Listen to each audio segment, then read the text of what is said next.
Hello everybody and welcome to my channel. My name is Nikki, and if you are new here, on this channel we talk about spirituality, self-development, personal growth, mental health awareness, manifestation, and so much more. So in today's video, I'm going to talk about getting help for your mental health. Now, what really jump-started my journey towards self-healing and self-development was getting help for my mental health, which is something that was very long overdue for me, and I knew I definitely needed it. So where do you begin? How do you start? What is it like? Whatever question that you might have, I had too. So I'm here to answer those questions, walk you through the process and kind of my experience of what I went through, and give you some tips on how you can kind of go forward in your process of getting help. So let's get on to it.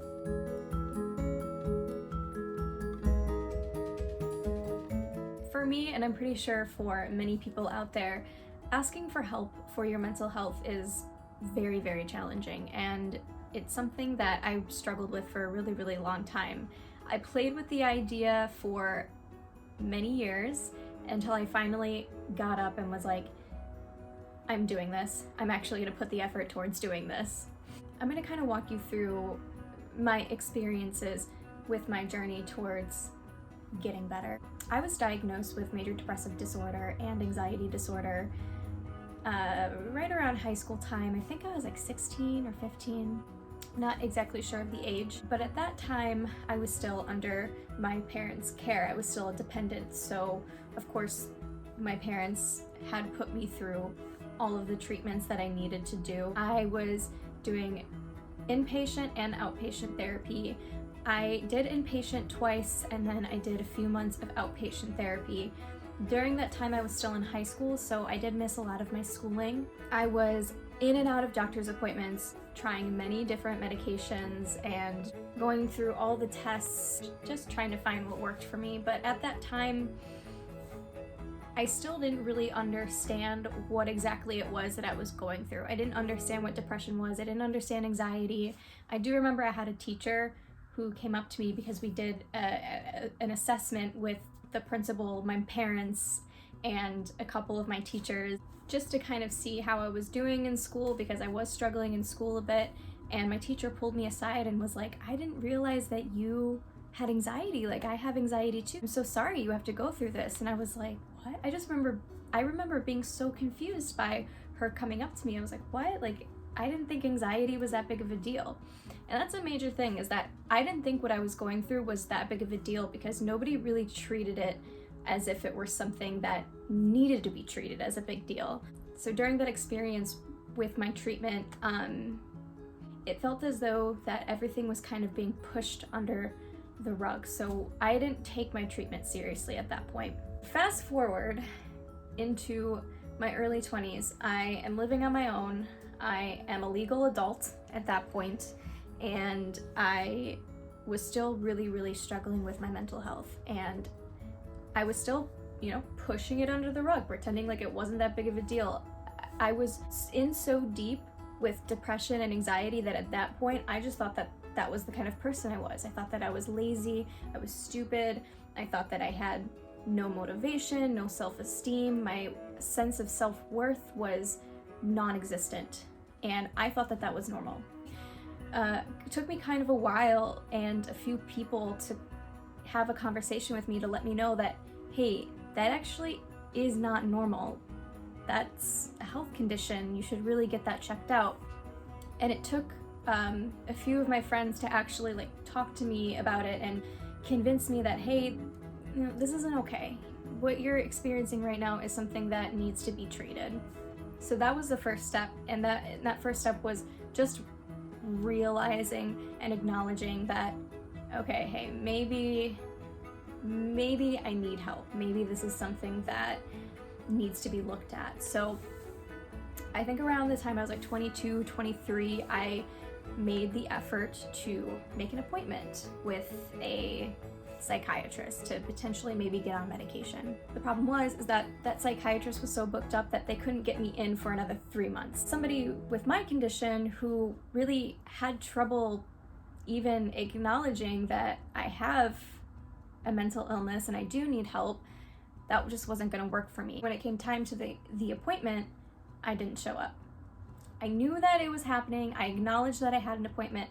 I just didn't show up because at that point I have already lost my momentum. So when you are in so deep with your mental health, speaking for myself, when I was in so deep within my mental health, getting up and making the effort towards making an appointment is very, very challenging. And it just seemed impossible. I feel like I made so many phone calls to find somebody that would work with me and find something that was a cheaper option.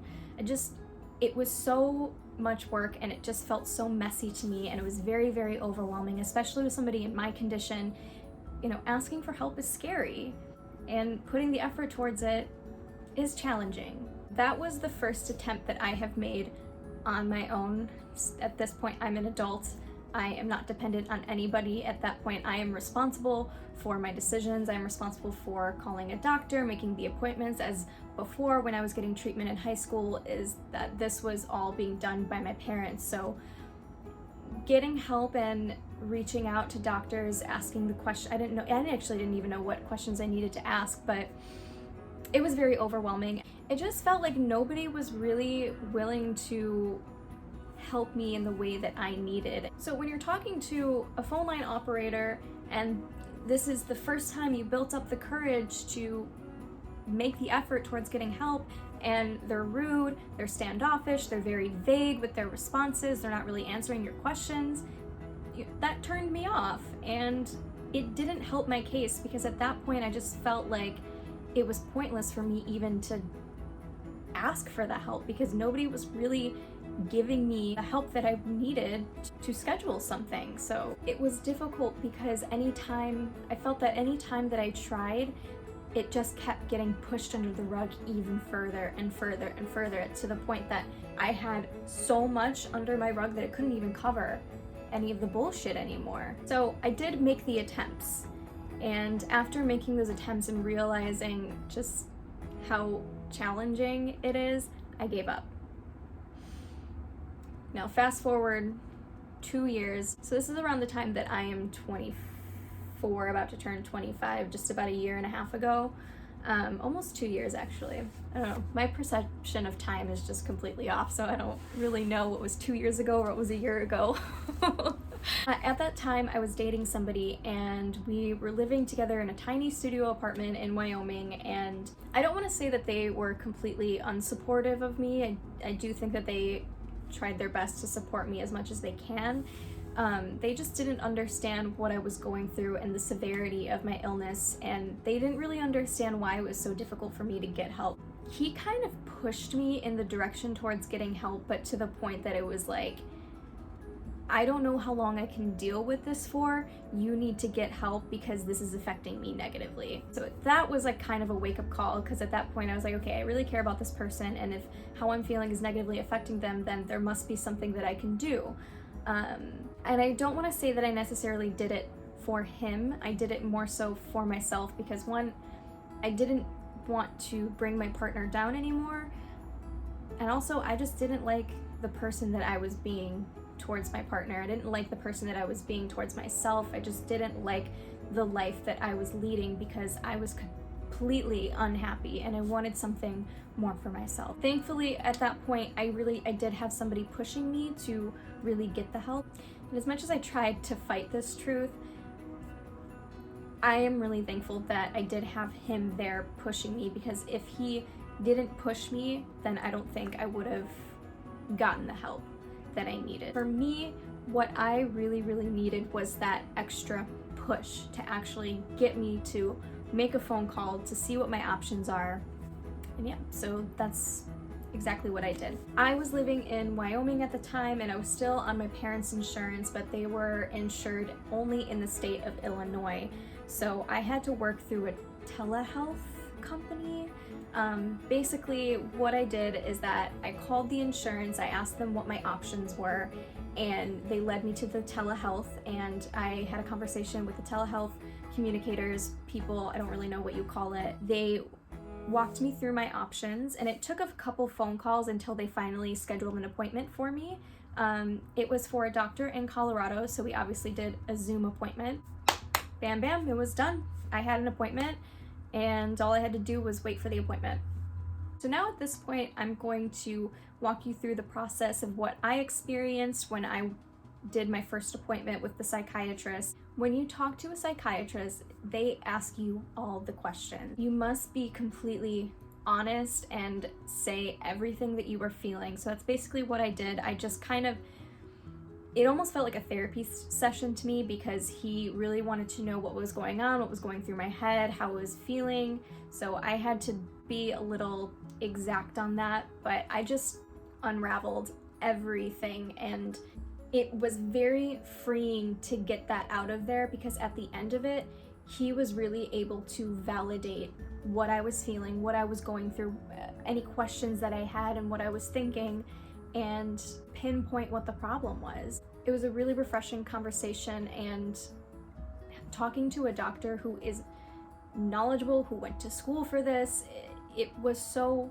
helpful, because by the end of it, I felt free. I felt like I was already 10 steps closer to my self-healing. So by the end of it, my doctor concluded that medication is the route for me to take, and I was happy to oblige. So the medication that I was put on is venlafaxine, and the brand name of that is Effexor, which is a serotonin booster, basically.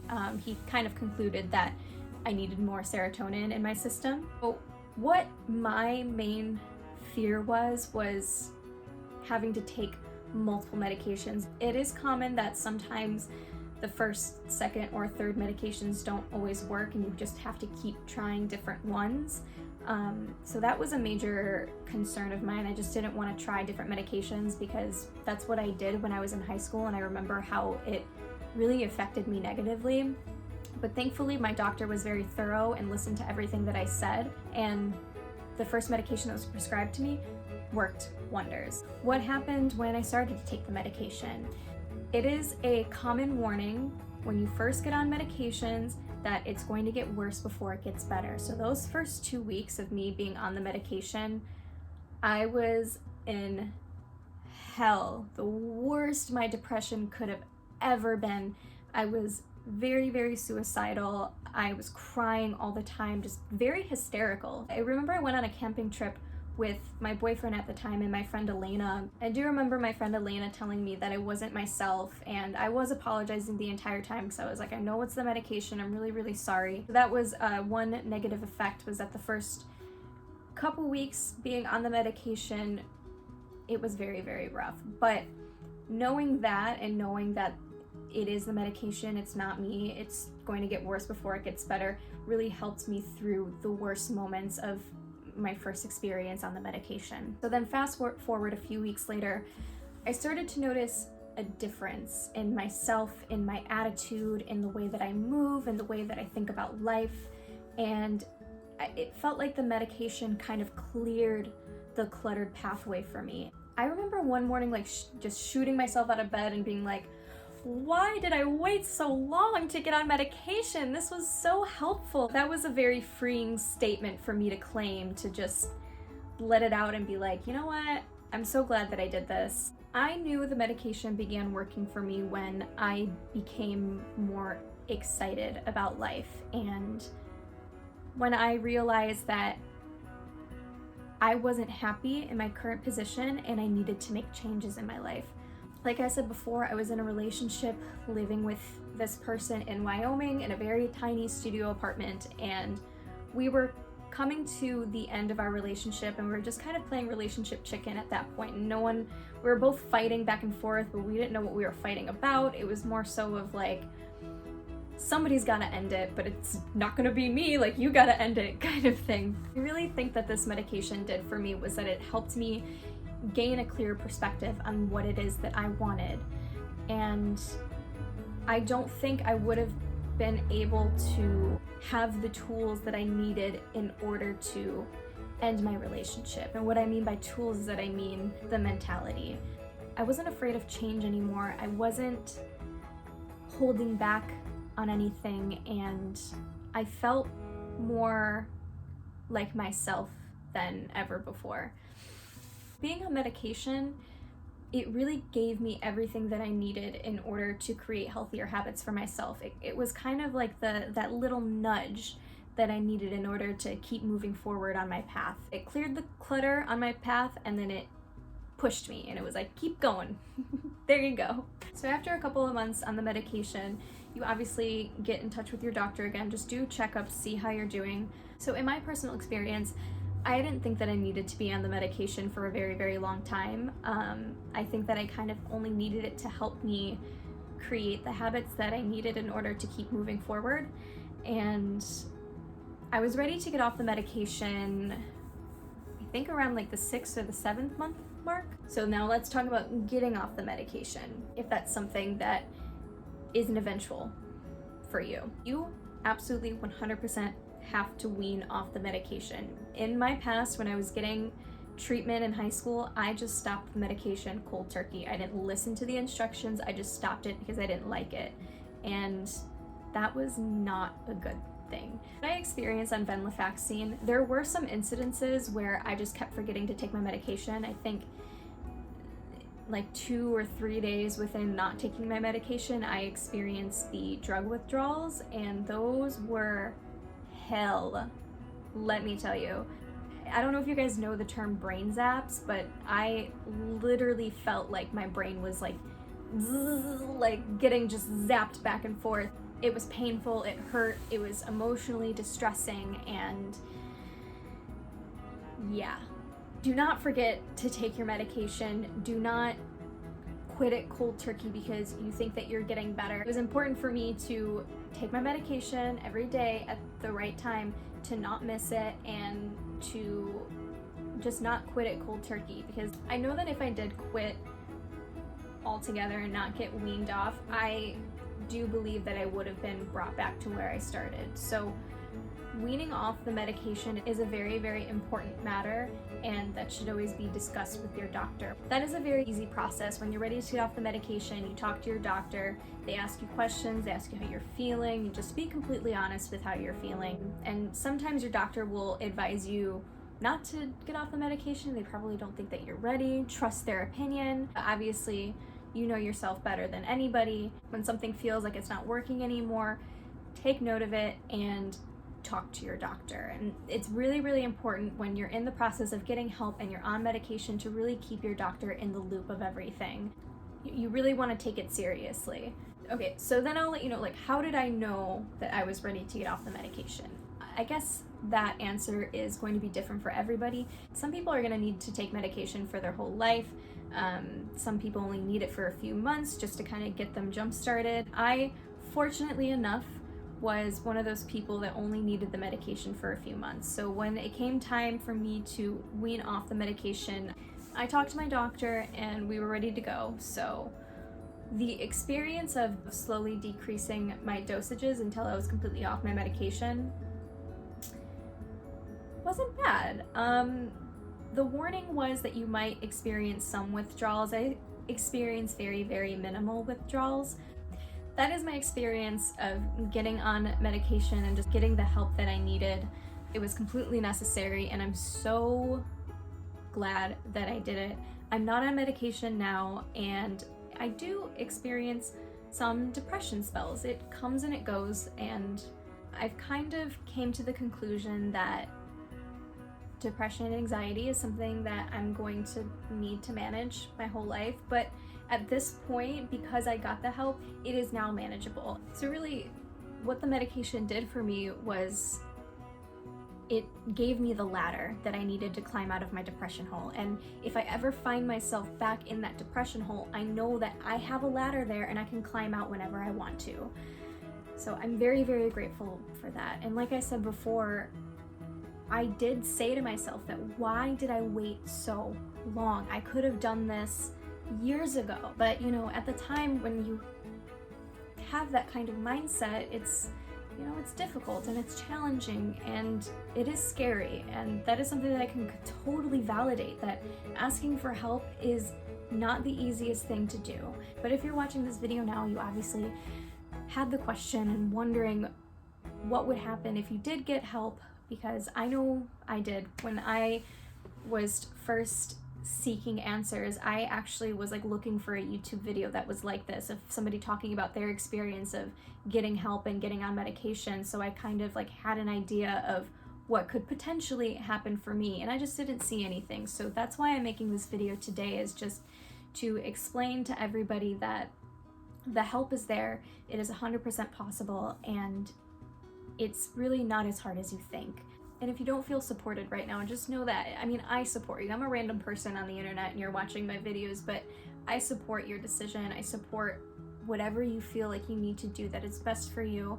I feel like in the past, mental health has been so stigmatized that it just became very difficult for people to ask for help because it was deemed as an invalid excuse. We're getting to a point where it needs to be discussed, it needs to be treated, and it needs to be taken seriously. So if you're struggling right now, having a hard time wondering, you know, what are my options?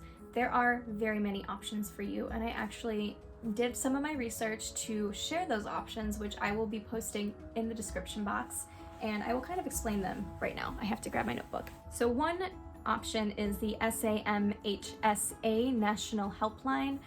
Their website you can go on, and it kind of goes through the list of options. You can call and they can talk to you. The service is free, and they do refer you to your state's office, which is responsible for state-funded treatment programs. So there are options out there. There are programs that you can use that are willing to help you. And also too, something that I didn't know that I know now is that you can actually apply for disability for your mental health.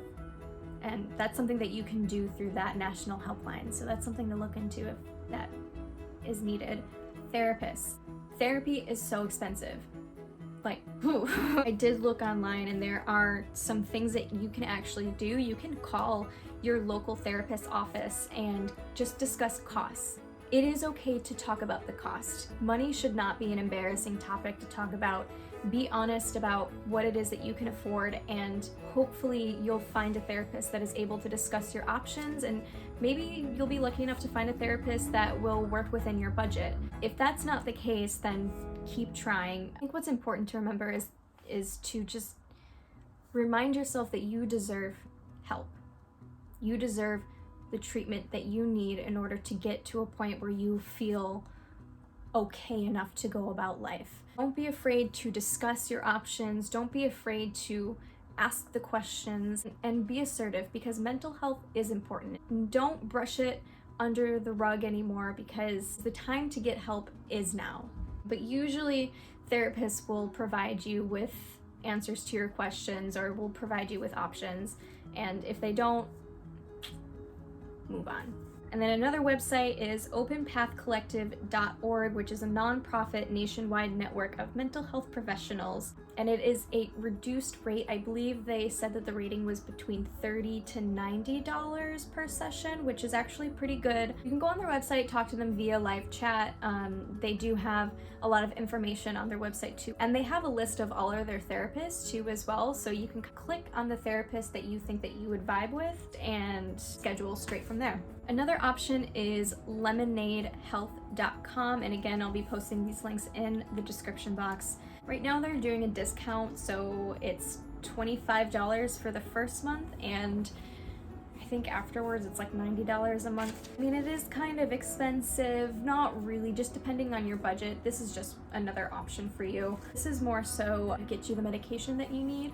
You will go through an online questionnaire, and through that questionnaire, they will determine whether or not their services are right for you. I feel like they might turn away people who have more severe cases and need extra attention. So yeah, that is lemonadehealth.com, openpathcollective.org, and SAMHSA National Helpline. Throwing out a couple options out there for people, because the road to recovery, to start it, is not easy. And like I said before, it is a challenge, but you deserve the help that you need, and you deserve to live a beautiful life. And if depression, anxiety, or any other mental health issue that you are experiencing is holding you back, then the time to get help is now. Right now, if you're kind of playing with the idea, you just watched my video, I really hope that this gives you the motivation that you need to go out and get the help that you deserve.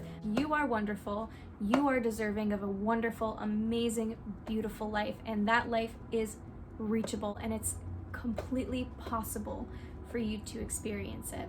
I know that, and I say that because before, I didn't think it was possible for me. I was so ready to give up very many times. A trigger warning, but I'm gonna be honest with you guys and let you know that I made a pact with myself that if I was not gonna get better within a year, then I was completely done. And that's very heavy to say. I wanna be honest with you guys and let you know where I was at and how bad it was for me. And now I'm here at this point talking about my experience, motivating other people to get the help that they need.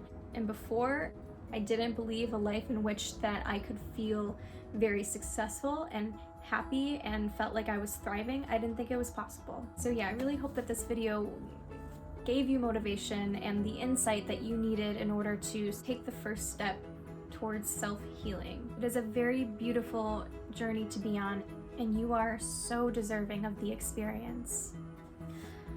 Whew.